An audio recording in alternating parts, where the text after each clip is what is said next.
video ini dimulai, pastikan kamu sudah mengklik tombol like, subscribe, lonceng, dan share ke teman-teman.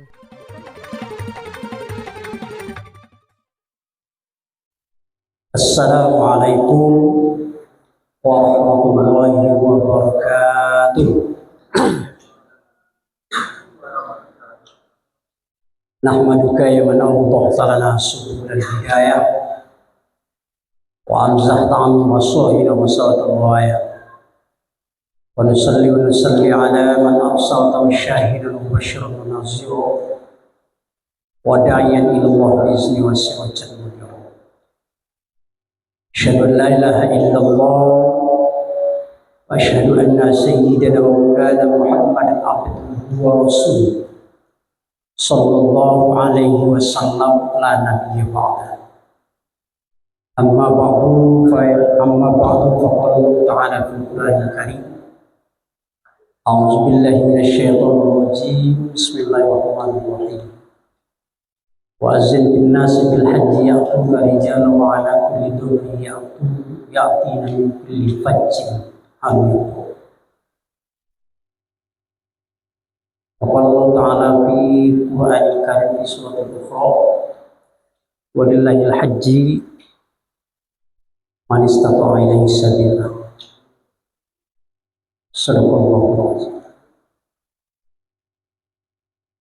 Yang kita hormati Bapak Ibu pengurus masjid yang kita cintai ini, yang kita muliakan guru kita hadir pada malam hari ini, Bapak ini mama ulama jadi pandai, ke masyarakat, ibu-ibu majelis ta'lim, umumnya kita yang hadir pada malam hari. Tiada yang lebih pantas segala gerak-gerik kita ini kita awali dengan memanjatkan kalimat puji dan syukur kita kepada Allah SWT di atas segala limpahan nikmat yang telah Allah berikan kepada kita semua. Sehingga pada malam hari ini kita kembali hadir di masjid yang kita cintai ini tentu dalam rangka beribadah kepada Allah. Kita hanya selalu berharap dan berdoa dengan sesungguhnya kepada Allah. Mudah-mudahan ibadah yang kita lakukan ini hendaknya betul-betul menjadi suatu ibadah yang diterima oleh Allah, kemudian diberikan ganjaran pahala yang berlipat ganda. Kemudian salawat dan salam marilah sama-sama kita kirimkan pada arwah junjungan besar kita Muhammad sallallahu alaihi wasallam. Allahumma shalli ala sayyidina Muhammad wa ala ali sayyidina. Bapak Ibu yang kami hormati, kajian kita pada malam ini yaitu mengenai haji dan pelajaran yang dapat kita ambil daripada ibadah haji. So, tidak beberapa hari lagi kalau kita lihat itu pemberangkatan kloter pertama itu sudah dimulai, tepatnya pada tanggal 2 Mei kalau tidak salah. Barangkali ada jemaah yang keberangkit tahun ini. Halo, ada yang keberangkit tahun ini di masjid itu? Ada ya? Ada ya? Mudah-mudahan, alhamdulillah. Malam ini kita coba membuka kajian yaitu tentang haji dan pelajaran yang dapat kita ambil daripada ibadah haji.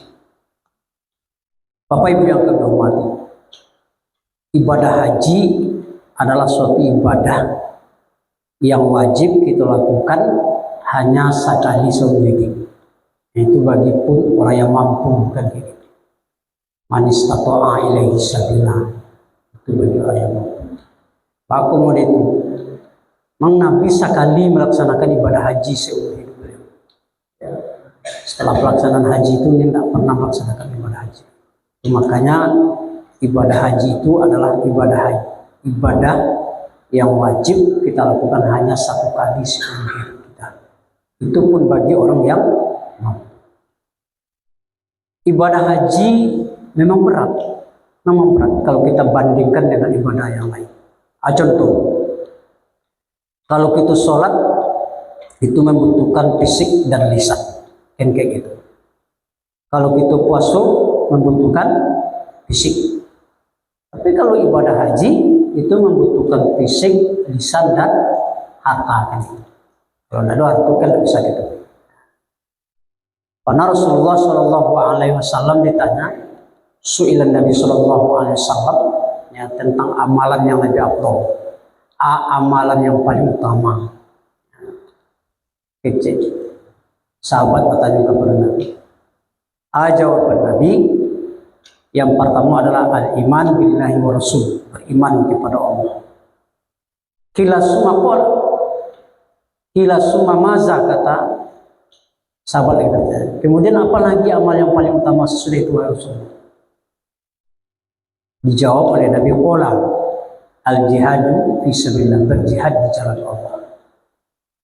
Kemudian ditanya lagi, kila summa maza, setelah itu apa amalan yang lebih afdal lagi, lebih utama lagi wahai Rasulullah? Dijawab oleh Rasulullah, al-hajjul mabrur, haji yang mabrur. Coba haji yang mabrur itu kecil Nabi tidak ada balasannya kecuali adalah surga. Al-hajjul mabrur laisa lahu jazaa'un ilal jannah. Haji yang mabrur itu tidak ada balasan dari Allah kecuali adalah surga yang akan diberikan oleh Allah. Tapi yang menjadi persoalannya apa? Untuk mencapai haji yang mabrur itu tidak semudah membalikkan telapak tangan. Memang melalui proses, ya, melalui perjalanan yang berliku yang harus kita jalani. Ya. Untuk mencapai haji yang mabrur itu, dan pertama sekali apa yang harus kita lakukan? Luruskan niat. Luruskan niat awal dulu bahwa kita akan menunaikan ibadah haji betul-betul karena Allah. Sebab Nabi pernah katakan, Nabi, di akhir zaman nanti orang berbondong-bondong untuk menunaikan ibadah haji itu ada 4 coraknya, kata Nabi. Kini kena cari. Mendaftar saya kini kita 25 tahun yang akan datang baru dapat untuk menunaikan haji. Baik itu banyaknya orang ingin melaksanakan ibadah haji. Itu prediksi Rasulullah seperti itu. Di akhir zaman nanti orang akan berbondong-bondong untuk menunaikan ibadah haji.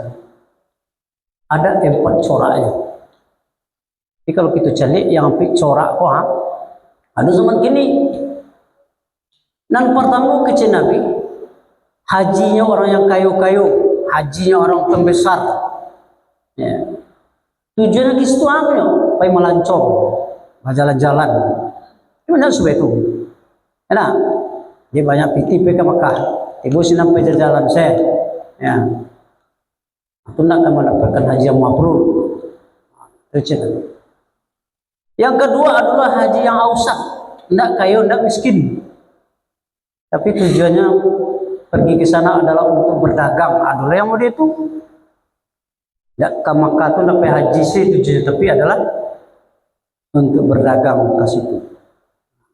Haji ya orang ausak, tidak kaya, tidak miskin. Adonan ketiga kecil Nabi, hajinya orang umum. Baru hajinya orang umum tuh, ya. Pergi haji itu untuk pamer. Apa pamer kayo? Pulang dari Makkah, tentu itulah disebut orang pak haji atau bu haji.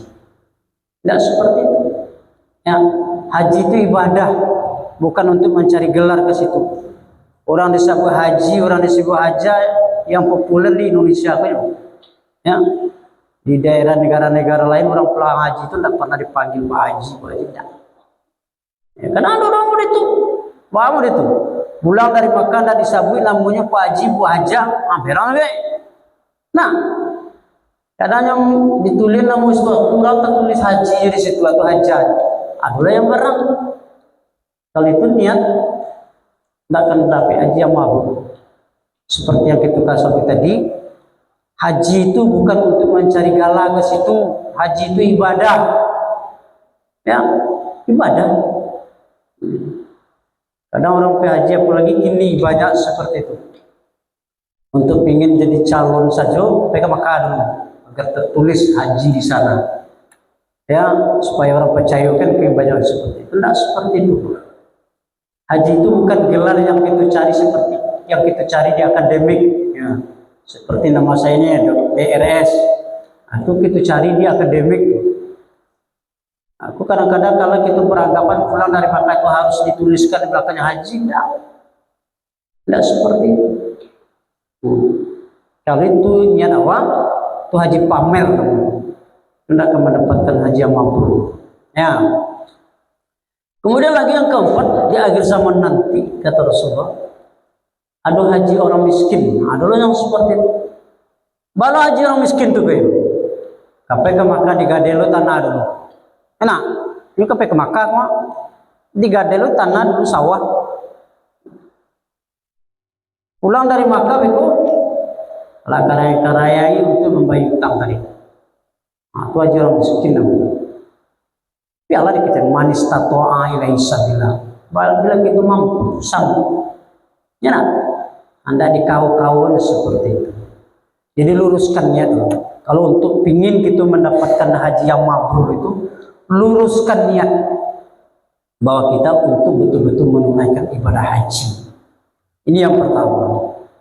Kemudian yang kedua, syarat untuk mendapatkan haji yang mabrur bagi kita yang mau berangkat, ya, hindari berkata kotor, permusuhan, dan berbuat fasik di sana. Ya. Jadi di sana banyak tantangan, banyak. Kadang-kadang bagi itu celik pernah terjadi di waktu mau haji, Pak. Ya, kebetulan ketua rombongan waktu itu. Antara suami istri pecakak kadang-kadang. Batang kata di sini jalan. Ya. Mungkin barangkali kebiasaan-kebiasaan yang dilakukan semasa di tanah air ini seperti itulah dinampakkan oleh Allah di sana. Ya, ribuan dari. Ya. Walaupun sukom, wala jidala, kan itu. Jangan berfasik, dan jangan berbantah-bantahan, dan jangan pula bermusuh-musuhan. Hindari perbuatan itu kalau kita mau mendapatkan haji yang mabrur. Kemudian yang ketiga, syarat untuk mendapatkan haji yang mabrur bagi kita yang mau berangkat, ya, pelajari tata cara manasik haji atau tata cara pelaksanaan ibadah haji. Kalau mau berangkat haji, ya, saya pernah mengajarkan manasik haji. Niat haji saya lebih pilih. Apa cara kamu mendapatkan haji yang mabrur? Nah, niat untuk pelaksanaan ibadah haji. Jadi tata cara pelaksanaan ibadah haji sebelum berangkat itu kita sempurnakan, kita perhatikan dengan baik-baik. Nah, ini. Kemudian yang keempat, kata Nabi, syarat untuk mendapatkan haji yang mabrur itu, ya, banyak sabar. Itu tantangan di sana luar biasa, beratnya. Jutaan manusia. Kadang-kadang dicelik, Pak. Ya, kalau tidak sabar, Pak. Awak sedang sholat, saya di situ. Dua jalan saya mau ke awak. Pak jalan saya, kalau nyawangkan saya kapan awak. Kalau tidak sabar, itu tinjung. Kalau di Indonesia suku itu, kenapa itu, Pak? Memang kayak gitu. Karena keadaannya menghukum seperti itu. Pak, kamu itu. Karena kita sasak, wah iya. Kamu kalau lalu jalan, itu ada satu-satu jalan yang di depan seperti itu yang kosong. Malah yang kosong dia keadaan. Mulai itu yang membuat mereka seperti itu. Dek rami orang. Nah, itu kita dituntut, ya, untuk diberi kesabaran. Nah, seperti apa yang dikatakan tadi, apalagi bagi kita non barangki suami istri. Nah, ini banyak terjadi hal yang seperti itu. Ya, kadang-kala mereka pemasaji itu ya, kasihku jalan ke Ciambu tadi ke situ ya Pak Pai. Akhirnya lah selesai, batang kaya lah. Mana satu kejadian Pak yang saya lihat di mata kepala saya sendiri. Ya, ketika itu suami istri berkelahi bertangkap pasangkaan. Disipa abinya, lampu abinya. Disipa ya. Akhirnya di sebelah. Sabar Pak, sabar. Ya. Ya. Ternyata setelah saya tanya, kenapa Bapak ini selalu melakukan hal seperti ini? Aku kawannya di waktu di kampung Pak.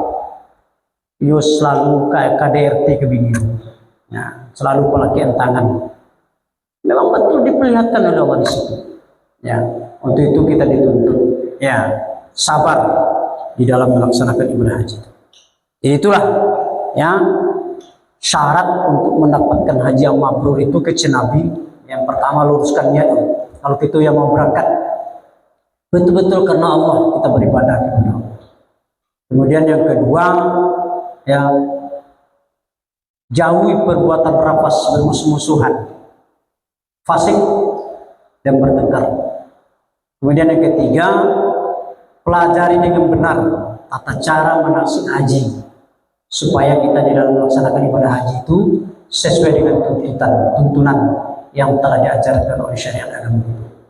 Kemudian yang keempat, sabar di dalam melaksanakan ibadah haji karena di sana tantangan sangat berat dan banyak sekali. Ini. Kemudian lagi Bapak Ibu yang kedua, keuntungan yang kita peroleh ya bagi kita yang diberi kesempatan untuk melaksanakan ibadah haji, yang sudah dapat panggilan dari Allah untuk melaksanakan haji itu apa? Yang pertama, kecenangan. Biaya untuk pelaksanaan ibadah haji itu atau pimpinan kita store untuk melaksanakan ibadah haji itu nilainya luar biasa, sama dengan jihad fisabilillah. Bahkan Rasulullah katakan setiap dirham, kalau dewa setiap rupiah yang kita serahkan untuk menunaikan ibadah haji itu diberikan balasan ganjaran pahala adalah 700 kali lipat. Itu ganjaran pahala. Kemudian yang kedua, kata Rasulullah, dosa orang yang pergi haji dan umrah itu dihapus oleh Allah. Ya. Dosa orang yang pergi umrah dihapus oleh Allah dari umrah yang pertama kepada umrah yang selanjutnya. Kemudian haji yang mabrur itu kata Rasulullah tidak ada balasannya bagi kita kecuali hanyalah surga dijanjikan oleh Allah. Ya. Al-hajjul mabrur laisa lahu jazaa'u illa jannah kata Rasulullah. Ya, haji yang mabrur itu kata Nabi tidak ada balasannya selain daripada surga. Kemudian ibadah ya di Masjid Nabawi dan Masjid Haram itu jauh lebih besar ketimbang ibadah kita lakukan di Masjid ini. Seperti apa yang dikatakan oleh Rasulullah, barang siapa yang melaksanakan sholat di masjidku kata Rasulullah atau di Masjid Nabawi itu sama dengan 1000 kali bandingkan kita sholat di masjid dengan yang apa. Artinya apa? Sekali kita sholat di Masjid Nabawi itu Madinah Al-Munawwarah itu 1000 kali itu di Masjid awak melaksanakan sholat sama nilai pahala. Kemudian sekali sholat di Masjidil Haram itu bandingannya berapa? 100 kali itu sholat di Masjid Nabawi. Ya kalau kita kalikan 1000 kali dibanding 100 kali 100 berarti 100.000 kali bandingnya dengan sholat di Masjid Haram. Artinya apa Ibu yang terhormati? Sekali kita melaksanakan sholat di Masjidil Haram bandingan pahala yang diberikan Allah kepada 100.000 kali itu sholat di masjid awak di negara awak. Itu benar kelebihan yang diberikan oleh Allah SWT kepada kita yang melaksanakan ibadah. Oleh karena itu, bagi Bapak Ibu yang kami hormati, jemaah yang diberi kesempatan tahun ini berangkat, pergunakanlah ya kesempatan itu dengan sebaik-baik. Sebab Bapak Ibu belum tentu kesempatan yang kedua dapat diawali. Ya, pokoknya kitulah haji mendaftar awak balik. Kalau tentu dapat dan keduanya lain. Sebab kalau kitulah sudah melaksanakan ibadah haji, ya yang didahulukan atau diprioritaskan untuk berangkat bagi mereka yang belum menunaikan ibadah haji. Oleh karena itu, Bapak Ibu yang hormati, ya pergunakan, manfaatkan kesempatan yang diberikan oleh Allah SWT kepada Allah. Seperti apa yang katakan tadi, kita mendaftar kini untuk melaksanakan ibadah haji 25 tahunnya akan datang baru dapat. Kalau kita lebih umur 60 kini, tentu bayanglah 85 tahun kati baru dapat. Itulah bayang apa? Lekat talu dewa melaksanakan ya di usia yang seperti itu. Banyak contoh Bu, banyak contoh yang gitu. Orang yang sudah berusia 70 tahun kati itu untuk menunaikan ibadah haji, jangankan untuk sunat oleh rukun saja payahnya melaksanakan. Banyak dan kita celi. Ya, itu makanya. Abu menghimbau bagi itu yang sudah diberi kesempatan tahun ini, manfaatkanlah, pergunakanlah ya kesempatan itu dengan sebaik. Banyak yang kita lihat, karena Latibu di situ banyak lalu di hotel saya. Nah, banyak lalu di hotel saja, dia lalu semayang di hotel saja. Padahal kesempatan seperti itu yang diberikan Rasulullah kepada orang. Ada yang fardu saja dilaksanakan di masjid. Nah, yang sunat-sunat tak. Ya. Atau yang apa namanya, sholat-sholat yang wajib berjemaah tidak pernah dilakukan. Memang ibadah haji itu kalau kita lakukan cuma memakan waktu 8 hari, itu dicukupi, selesai. Tapi ini karena banyaknya orang, atau makanya ada pergilirkan seperti itu. Makan waktu bagi haji yang reguler itu makan waktu 40 hari atau 42 hari pulang balik. Ya, nah, itu makanya. Bapak Ibu yang kami hormati. Lalu kita lihat lagi, ya, pelajaran yang dapat kita ambil daripada ibadah haji. Bapak Ibu yang kami hormati, ada 3 pelajaran yang dapat kita ambil daripada ibadah haji. Yang pertama, ibadah haji itu sebagai pembuktian cinta kita kepada Allah SWT. Ketika jemaah yang berkumpul di Arafah atau berwukuf di Arafah, wukuf di Arafah itu merupakan salah satu rukun haji, kan itu. Al-Hajju Arafah. Ya, haji itu adalah berwukuf di Arafah. Jadi fikih mengatakan wukuf di Arafah itu adalah merupakan rukun haji. Oleh karena itu, setiap jemaah haji yang pergi menunaikan haji itu wajib hukumnya berada di Arafah dalam kondisi bagaimanapun. Kalau nanti sakit waktu itu Pak, tunjuk di Tanjung bulan agar ibadah haji mereka tertunaikan. Kalau yang sehat Pak kayo berada di bawah tenda agunoyo berzikir dan berdoa kepada Allah SWT. Prosesi ibadah haji itu dimulai pada tanggal 8 Zulhijjah ketika para jemaah bertarwiyah di Mina. Tarwiyah itu bermakna berfikir atau merenung. Ya, jadi hari tarwiyah itu disebut juga hari berfikir, hari merenung, hari memantapkan niat untuk melakukan suatu perjalanan. Ya, sebagaimana kita ketahui Bapak Ibu yang kami hormati. Ya, proses ibadah haji ini atau prosesi ibadah haji ini, kalau kita lihat sejarahnya kan kayak gitu. Ketika Nabi Ibrahim alaihissalam bermimpi kan itu pada tanggal 8 Zulhijjah, mimpinya itu isinya itu diperintahkan kepada beliau untuk menyembelih putra beliau. Lalu ketika dia bangun, dia berpikir dan merenung, apakah ini mimpi datang dari Allah atau ini merupakan permainan tidur yang didatangkan oleh syaitan. Nah, sampai siang hari dia tetap berpikir dan merenung tentang mimpi tersebut. Lalu pada malam yang kedua dia tetap didatangkan oleh Allah dengan mimpi yang sama, yaitu diperintahkan untuk menyembelih putra beliau. Ya, ketika dia bangun, dia sadar bahwa ini memang betul-betul mimpi datang dari Allah. Hari yang kedua daripada mimpi Ibrahim pada tanggal 9 itu dapat juga kita hubungkan dengan hari ke-9 Zulhijjah, yaitu hari Arafah. Arafah itu kan bermakna memahami atau paham, mengetahui. Dia paham, dia tahu bahwa mimpinya ini betul-betul datang dari Allah, tapi belum dilaksanakan. Pada malam yang ketiga juga didatangi oleh Allah mimpi yang sama, diperintahkan kepada Nabi Ibrahim, yaitu untuk menyembelih putra beliau. Ya, hari yang ke-10 baru dia laksanakan ya perintahnya Allah itu. Ini hari yang ke-10 ini dapat juga dihubungkan dengan nama hari nahar, hari menyembelih.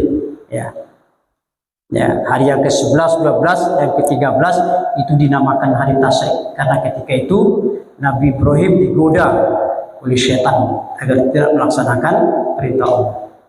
Ketika Nabi Ibrahim sudah paham, sudah mengenal, sudah tahu bahwa ini betul-betul perintah dari Allah dan telah dimusyawarahkan dengan anak dan istri beliau, Dan lalulah Nabi Ibrahim alaihissalam membawa Ismail ke suatu bukit yang dinamakan dengan Jabal Qurban, yaitu bukit kurban. Sampai di sana baru dikatakan kepada Nabi Ismail, apa kata beliau? Ya, falamma balagha ma'ahu syaya qala ya bunayya inni ara fil manam anni azbahuka fanzur ma satara. Akhirnya Nabi Ibrahim kepada putra beliau, wahai anakku, aku didatangkan oleh Allah. Ya, aku bermimpi bahwa aku diperintahkan oleh Allah untuk menyembelih. Fanzur maza taro. Bagaimana pendapatmu? Nah, ini dimusyawarahkan oleh Nabi Ibrahim dengan putra beliau.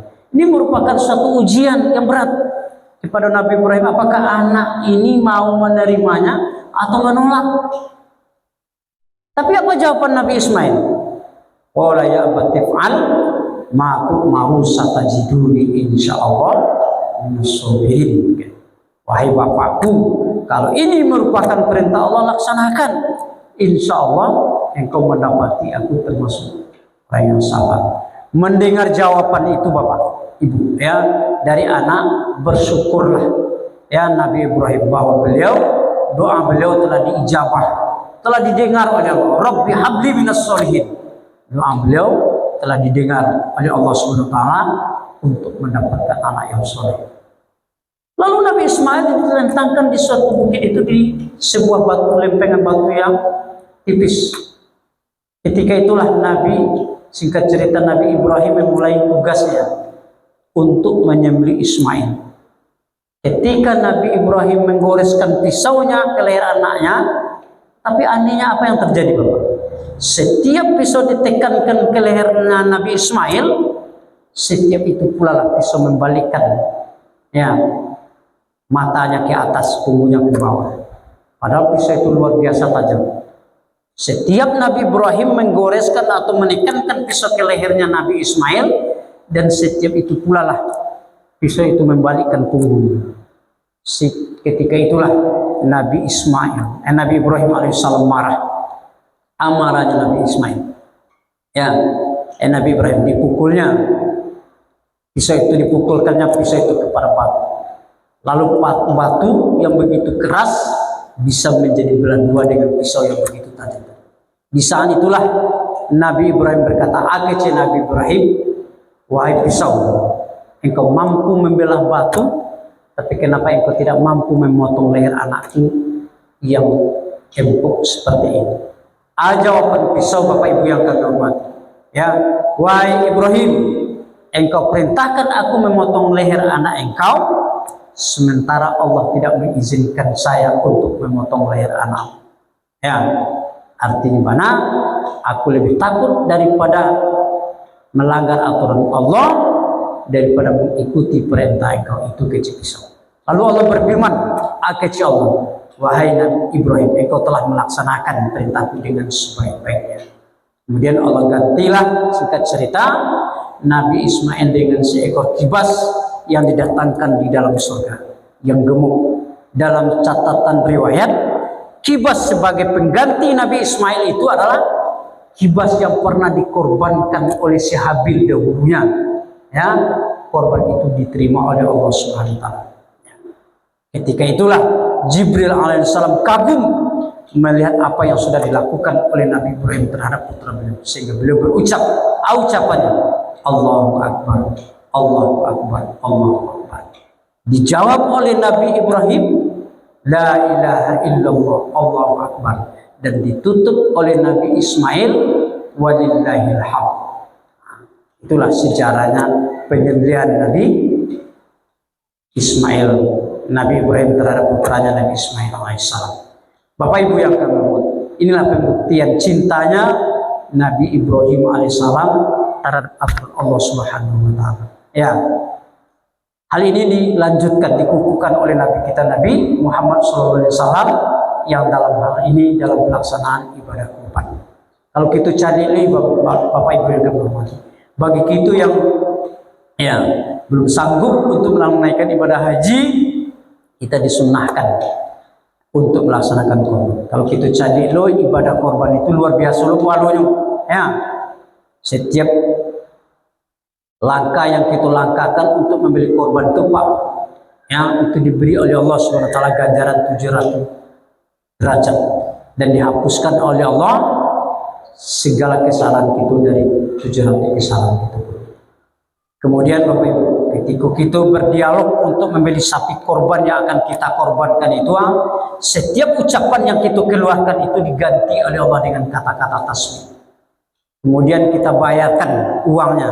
Setiap dirham atau rupiah yang kita berikan atau kita belikan kepada sapi korban yang kita beli itu diberikan ganjaran oleh Allah SWT 700 kali lipat.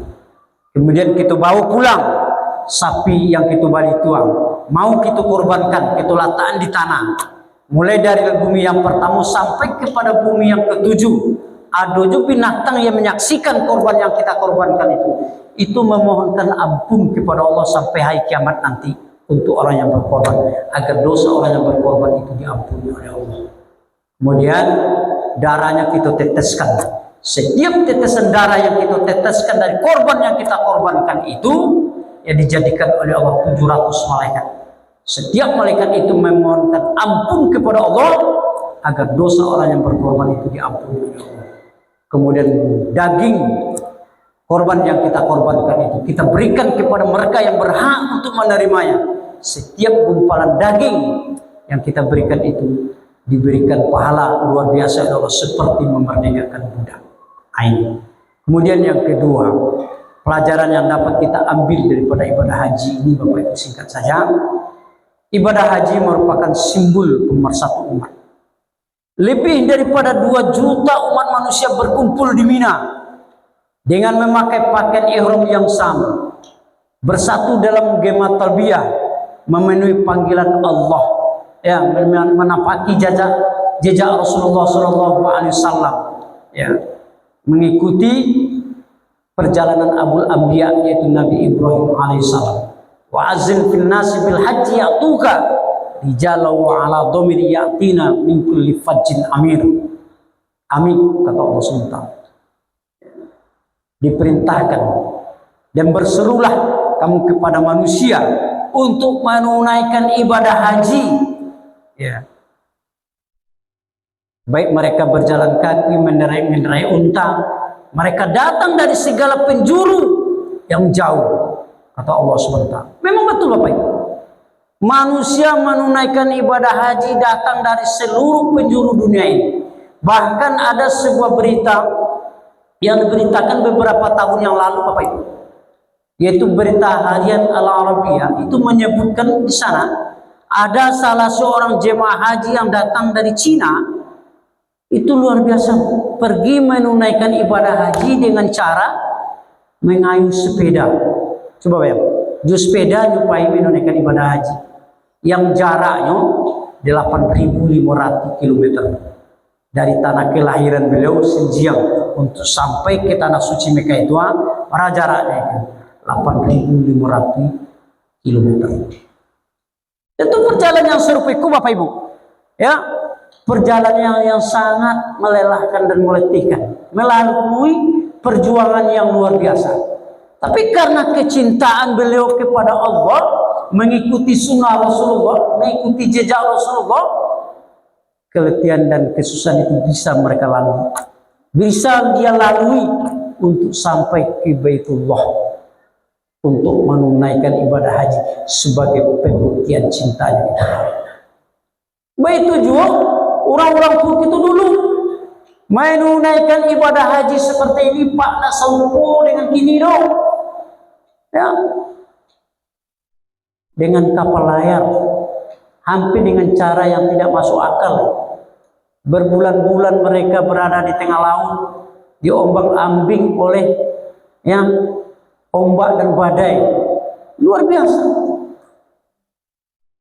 Walaupun bermodalkan dengan kapal layar, tapi mereka bisa mengarungi samudra yang luas untuk menatap Baitullah, bersimpuh di makam Rasulullah demi kecintaannya kepada Allah SWT. Jadi ibadah haji ini merupakan simbol muktamar umat, pemersatu umat. Mereka hadir dalam bentuk dan rupa yang berbeda. Mereka memenuhi panggilan Allah, bersatu dalam gema talbiyah, yaitu labbaik Allahumma labbaik, labbaik la syarika laka labbaik, innal hamda wan ni'mata laka wal mulk la syarika lak. Inilah fenomena yang ibadah dalam bingkai ibadah, ya, umat Islam dalam bingkai ibadah, ya, dalam pelaksanaan ibadah haji, Bapak Ibu. Mereka hadir, ya, dalam bentuk rupa yang berbeda, bergema dalam satu kalimat talbiyah, memenuhi panggilan Allah, menjajaki perjuangan Abul Anbiya, yaitu Nabi Ibrahim alaihissalam. Kemudian yang ketiga, pelajaran yang dapat kita ambil daripada ibadah haji adalah ibadah haji adalah peringatan terhadap usia kita ini. Bapak Ibu yang kami hormati, Rasulullah SAW sepanjang hidup beliau melaksanakan ibadah haji itu hanya satu kali seumur hidup beliau. Haji yang satu kali itu dalam sejarah itu dinamakan dengan haji wada, haji perpisahan. Kenapa? Sebab Rasulullah SAW setelah melaksanakan ibadah haji tidak pernah melaksanakan ibadah haji lagi. Oleh karena itu ibadah haji itu merupakan puncak dari perjalanan hidup kita ini, menjadi peringatan terhadap perjalanan usia dan kematian kita ini. Bahkan Rasulullah SAW ketika berkhutbah pada waktu itu, beliau memulai kata-kata khutbahnya apa? Ya ayuhan nas, kata, hai manusia,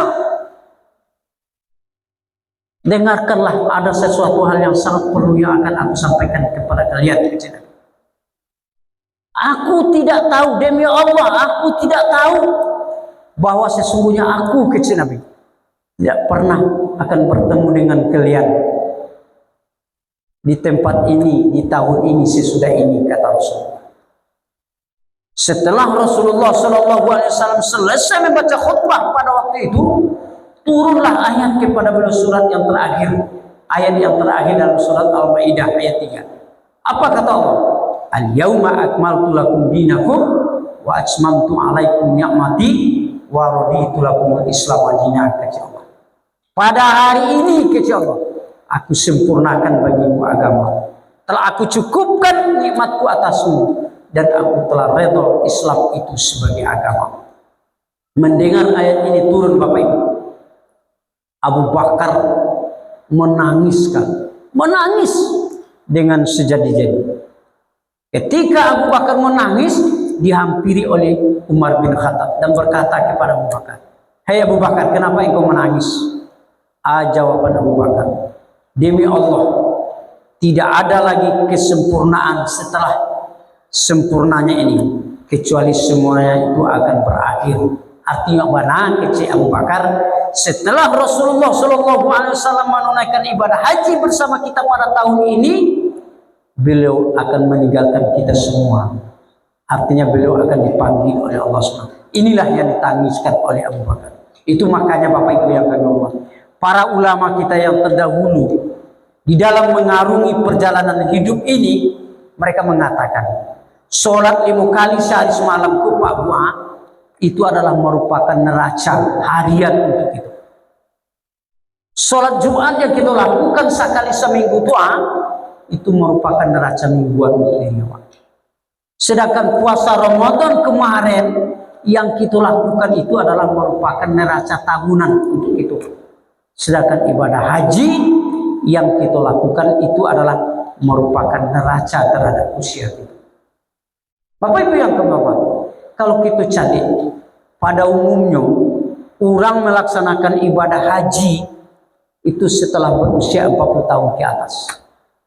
Itu kebanyakan orang melaksanakan ibadah haji pada umumnya kita cari itu setelah berusia 40 tahun ke atas. Kalau kita merujuk kepada usia Nabi, maka usia nalah kita pakai kini lah banyak nalah kita pakai daripada nanti galai kecil.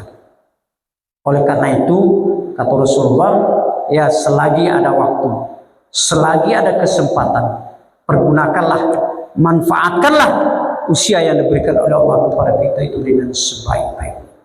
Sering saya sampaikan, ya, apa kata Rasulullah? Ada 3 hal yang perlu kita lakukan agar usia yang diberikan oleh Allah kepada kita kuat dapat kita manfaatkan dengan sebaik-baik. Dan pertama kecil sadarkan diri kita bahwa usia itu cepat berlalu, dia berlari melebihi kemampuan kita untuk mengejar. Coba perhatikanlah baik-baik bapak-bapak ibu yang kedua. Patangku rasanya kita melaksanakan Idul Fitri, ku sabantale katibolo hari raya Idul Adha. Sabanta si rasul. Kapatangku masih anak-anak juga awak rasulnya. Inilah sarupiku saja. Usia itu bagaikan angin berhembus, cepat sekali berlalu. Baik di waktu susah maupun di waktu senang. Begitulah usia. Cepat sekali waktunya berlalu. Kadang kalau kita ada beranggapan di waktu senang aku kecewa, capek sih waktu berjalan.